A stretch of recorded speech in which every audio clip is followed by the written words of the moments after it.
Pocas veces se habría visto un brillo más codicioso en los ojos de un hombre.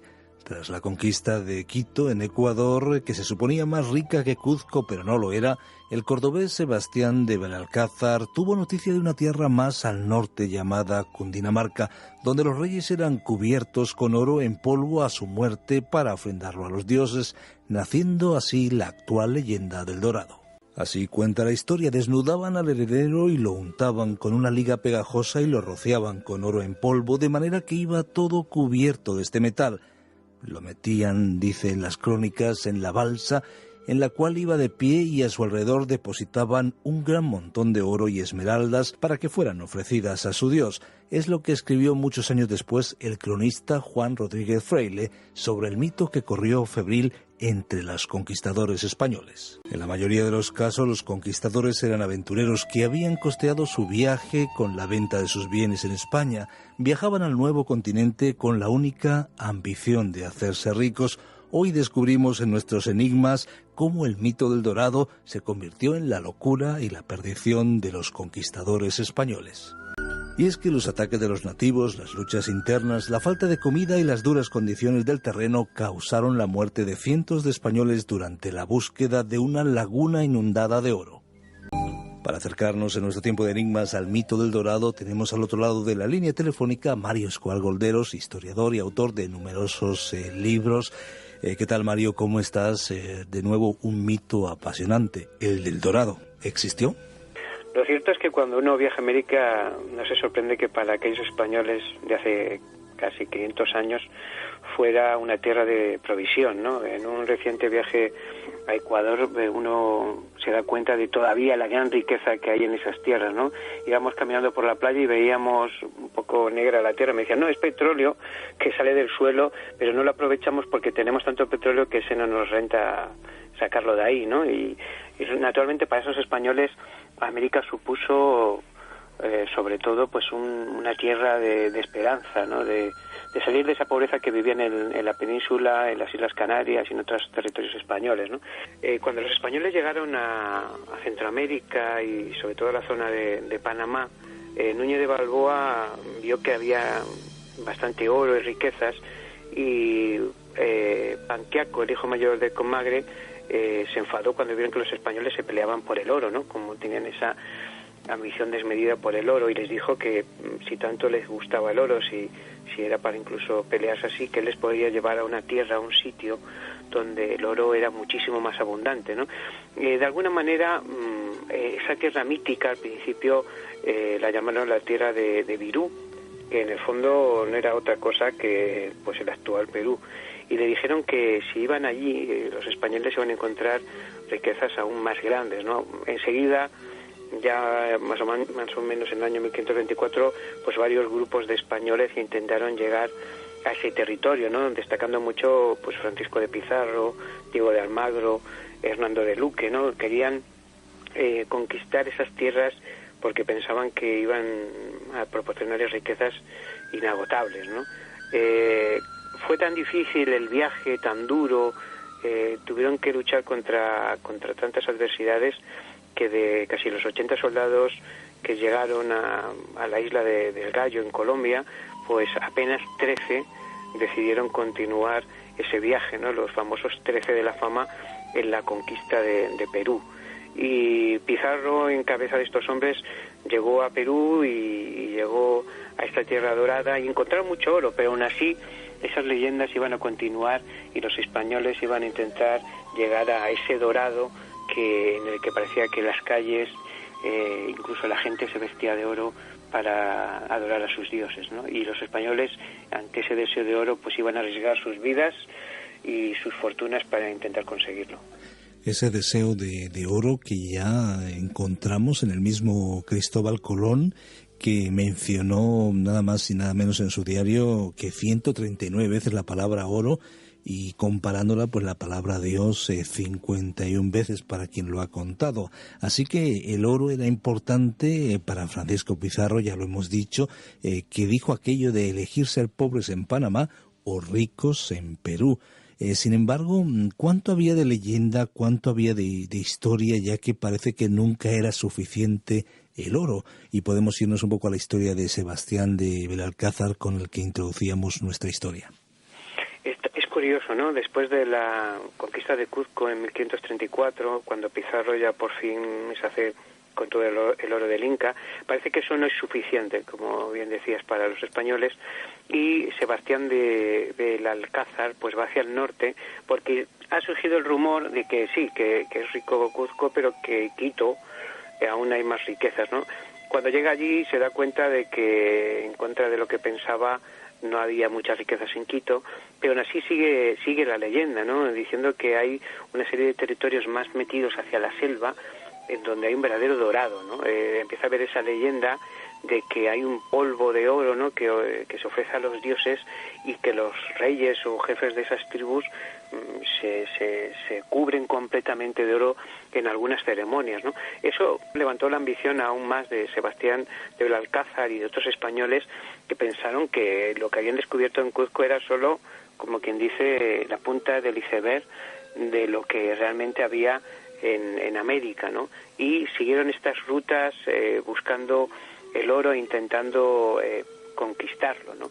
Esta ceremonia que al principio describías, ¿no?, del indio dorado, realmente es espectacular, ¿no? Como este cacique, este jefe, cuando era sucedido normalmente por su sobrino, pues se vestía casi por completo con este polvo de oro y cruzaba el lago, ¿no?, mientras ofrecían todo tipo de piedras preciosas a los dioses, ¿no? Está claro que los españoles ambiciaban esos territorios, y a partir de aquí hay una lucha frenética y continuada por alcanzar estas tierras, ¿no? Alonso de Alvarado, Francisco de Orellana, Hernando Pérez de Quesada, incluso algunos alemanes como Felipe von Hutten, y incluso se habla de una expedición promovida por la reina Isabel de Inglaterra para intentar alcanzar esas riquezas que no solo iban a favorecer o beneficiar a los españoles y a aquellos que las descubrieran, sino los reinos que poseyeran ese dinero para poder continuar con las guerras en Europa que estaban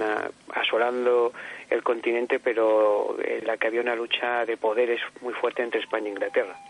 Por tanto, el oro como bien preciado para enriquecerse, pero también para, de alguna manera, rearmarse y seguir esos conflictos que había en Europa. Si te parece, nos acercamos un poco más a la figura de Orellana, que partió el día siguiente a la Navidad de 1541, continuando río abajo por el Coca y luego por el Napo, en un viaje de 4.800 kilómetros, intereses encontrados, también traición. La verdad es que hay elementos para la intriga. Sí, la verdad que la vida de Orellana, ¿no? Y hay una película muy buena de hace unos años española que se titula El Dorado precisamente, y trata sobre esta aventura.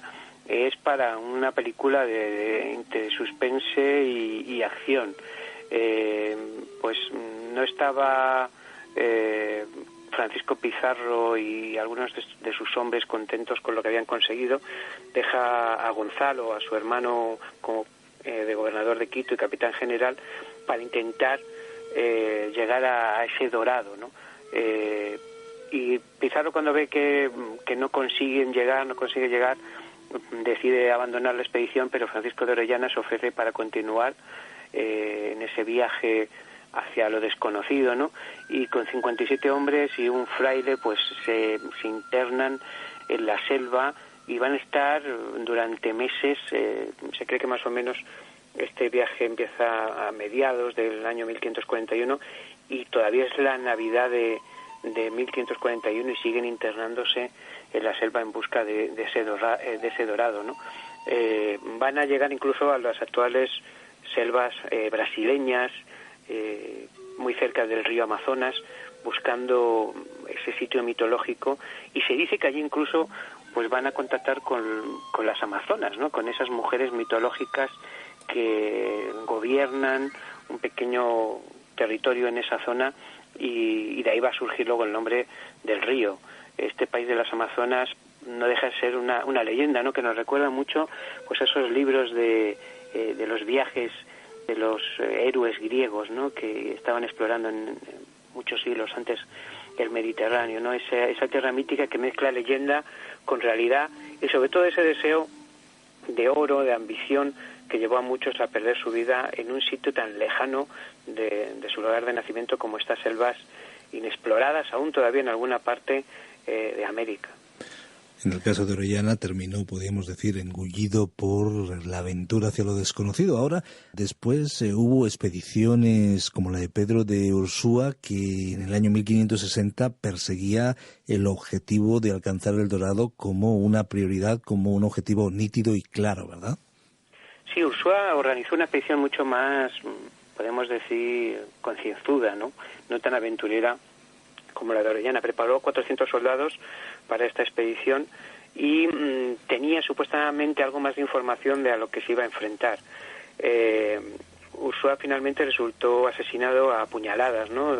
Por sus propios hombres y eran un poco las consecuencias de estas locuras, ¿no? A veces los soldados se internaban en sitios terribles, imaginemos pues con esas armaduras en medio de la selva, con el calor húmedo, las enfermedades contagiosas que había allí, y como algunos la única manera de escapar de ese infierno en el que iban introduciéndose, no el paraíso que les habían prometido en principio, pues hacía que intentaran asesinar hasta sus líderes, ¿no? Para regresar a una colonia segura, ¿no? Y ese fue el resultado de muchos de estos aventureros y exploradores, ¿no? Que ese oro les cegó tanto que la única manera para frenar su ambición fue la muerte.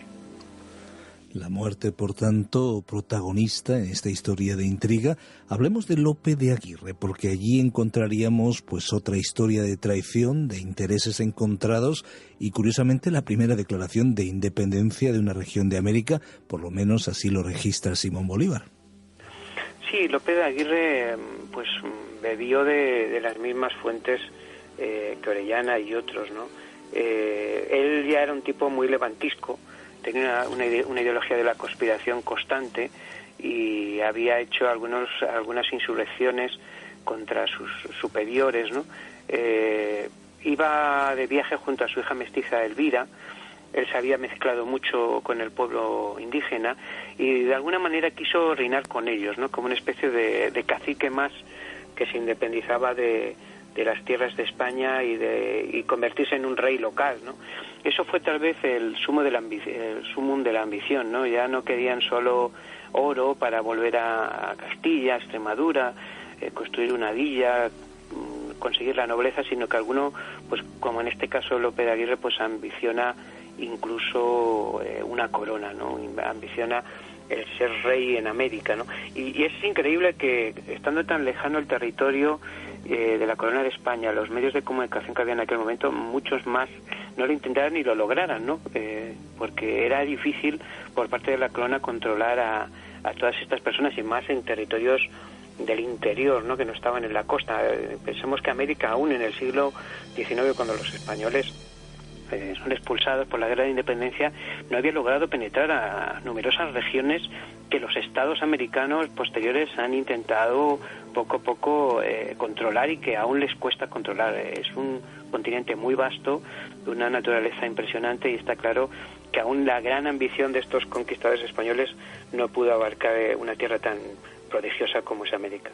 Hay muchas más historias como la de Hernán Pérez de Quesada, hermano de Gonzalo Jiménez de Quesada, el enviado de Pizarro, y nos vamos a ese año 1570. Se financió un viaje con el único fin de capturar vivo o muerto el mito del Dorado. Salió al frente de la criatura con 300 españoles, 1.500 indios, 300 caballos y 800 cerdos. Sí, los intentos fueron numerosos, ¿no? Y cada vez eran más ambiciosos y más preparados. Ya decíamos que no solo eran los intereses de estos ambiciosos conquistadores, ¿no? Y descubridores, sino sobre todo de los estados europeos que cada vez necesitaban más oro para financiar sus guerras, ¿no? Y casi todas terminaron igual, por no decir todas, en un fracaso que les llevó a la muerte y a la enfermedad, a la mayoría de ellos, y algunos hasta la locura, ¿no?